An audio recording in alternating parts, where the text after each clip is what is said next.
nagkusa naman pumasok. Ito yung bulinggit namin. Nagsawa rin sa wakas dito sa baba, guys. At ito na nga for today's video. Gabi na naman. Gabi na naman pala. Ganito lang ang buhay naming tatlo, guys. At yun, tignan nyo yung aming usok. Sasama niya yung masamang espiritu doon sa labas. Na yung ano natin, halaman, di pa na tatanim. Natin. Ito na yung mga problema ko. Oo nga eh. Yan yung problema namin, guys.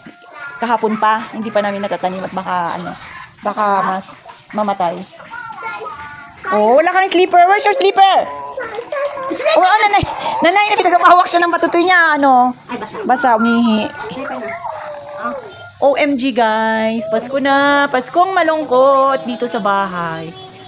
Doon na kayo sa taas. Akyat na, akyat na. Ako doon, ako namang yuli. Na naman. Sige na, akyat na kayo.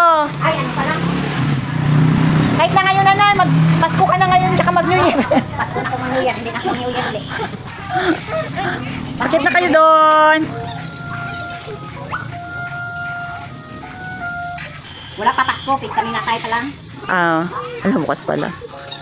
Bukas pala, akyat yung ating mahal na Birhen dito sa bahay, ha? Bibis pa. Hapon pa siguro. Ay, Webes? Biyernes, bukas 23 pa lang pala. Hindi ko mag-akyat dito eh. Pista daw, sabi ni... Fiesta pala, guys. Pista dito? Maganda. Fiesta pala, guys, dito sa amin. Sa 24. Punta kayo dito sa amin, guys. Guys, punta kayo dito sa amin, guys, sa 24. Fiesta sa amin.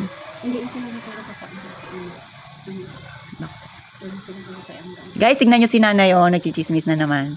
Oo. Parang hindi man ayos yun. Pagkatapos nga ni nanay, guys, na kumain, syempre, pagod na pagod. Ito, tignan nyo nga, dahil fully book yung kanyang tiyan, guys. Punong-puno. At busog na busog. Ito, tamang patunaw muna ng kinain si nanay, guys. Hapon na nga at nag-overtime pala ito. Yung mga nagtatrabaho dito sa construction, guys, sa kalsada. At inuna nga pala nila yung paggawa dito sa kanal.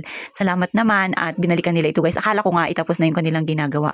Ito, guys, tingnan nyo, pahabol. At thank you, Lord, dahil ito yung matagal ko nang pinoproblema kung paano to gagawin yung dito sa gilid namin. Akala ko nga hindi nga nila gagawin dahil nga medyo mahaba rin yung kanal na to, guys. Tingnan nyo nga, oh. At yan, natupad rin at nagawa na nga nila. Thank you, Lord. At pagka ganito may mga gumagawa nga dito sa kalsada, itong mga bata ay talagang, ayan din, talagang nag-i-enjoy sila sa kanilang mga inapak-apakan at sobrang ang dami na rin pala ng tao dito sa amin. Siguro nga, resulta na rin ng magandang daanan. Ganyan pa naman eh. Yan.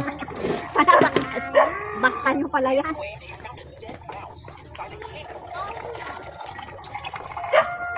Yan, tapos na.